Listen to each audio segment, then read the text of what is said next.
All right, 40 Days Through the Bible, day 18. This was the book of Job, and the thing that I wanted to talk about comes from the last chapter, and it's after Job has heard the Lord speak, and he's repenting, and he says, "Surely I spoke of things I did not understand, things too wonderful for me to know." And then later on he says, My ears had heard of you, but now my eyes have seen you. Therefore I despise myself and repent in dust and ashes." And the thing that stuck out to me is this idea of seeing God face to face, right? And this is something that we know can't happen. Like you can't, a man cannot see God face to face. But there's a few times, especially in the Old Testament so far, where men use that phrase to mean I've had a direct revelation from God, and I've seen him and understood him in a way that I totally never had before, right? And one of the things that's interesting to me is that in modern culture, if we've thought about this at all, we think about what would happen if I saw God face to face? And we think of it in terms of people interacting with Jesus, which is basically just that I would be just flooded with love and understanding and acceptance and all of these very positive things, right? Which is mostly a pretty true view. But we tend to forget about this idea that God also is one of the primary aspects and traits about God is God's holiness, right? And in the Old Testament, when you see the phrase where guys talk about seeing God face to face, what is obvious in those passages is God's holiness.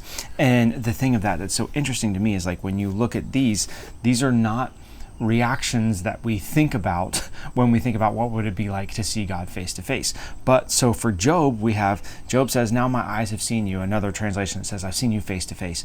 And his response was, "Therefore I despise myself and repent in dust and ashes."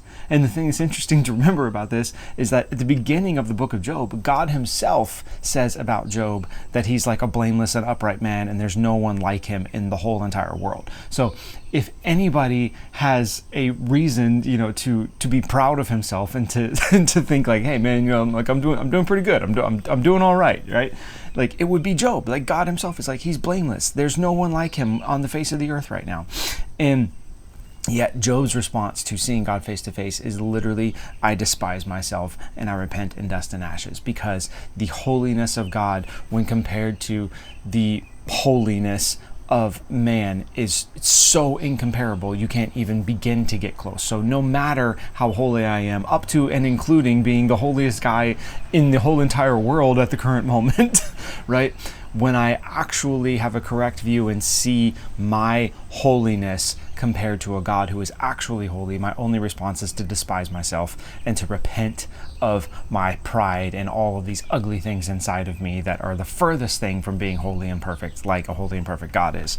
And then earlier in the Old Testament, we look at Jacob, and Jacob wrestled with God. He also uses this phrase of seeing God face to face. And it's well, what happened with him? And it's well, he limped for the rest of his life. Right? He saw God face to face, and then the whole rest of his life he limped because of it, because he wrestled with God. And so the whole, just as another one of these things, we don't think about what would it mean to see God face to face, or engage with God in this thing. I want to wrestle with God from this thing. And I'm do you though? Because Jacob couldn't walk right for the rest of forever because of that.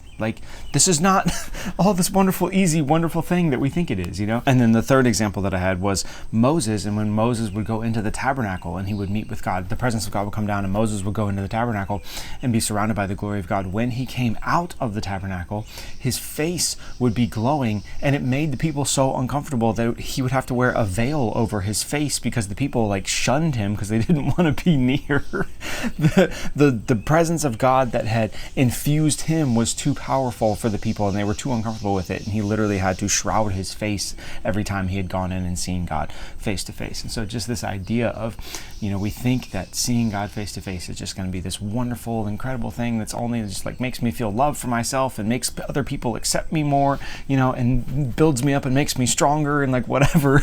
And it's no, really, what it's going to do in some aspect, because of the holiness of God being blatantly obvious against the complete sinfulness and utter depravity of a human, it will literally make me despise myself and repent in dust and ashes.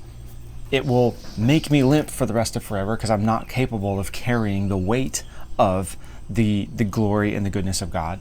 And it will make other people shun me because it makes them uncomfortable when they can see the same reflection, just a reflection of the presence that I saw, right? So just super interesting thoughts this morning about that, of just like, what does it mean to see God face to face, and what are the ramifications of that, and is that something that we actually really want? Because we think we want it, but I don't think most of us are prepared for the consequences of it that actually happen. We like the consequences of it when we look at, seeing Jesus face to face, but Jesus is not separate from God the Father, and the compassion and the love of Jesus is not separate from the truth and the grace and the holiness of God. And so those things always come together, so you can't have one without the other one, right? And so I think that's all I had for this morning. Yeah, see you in the next one.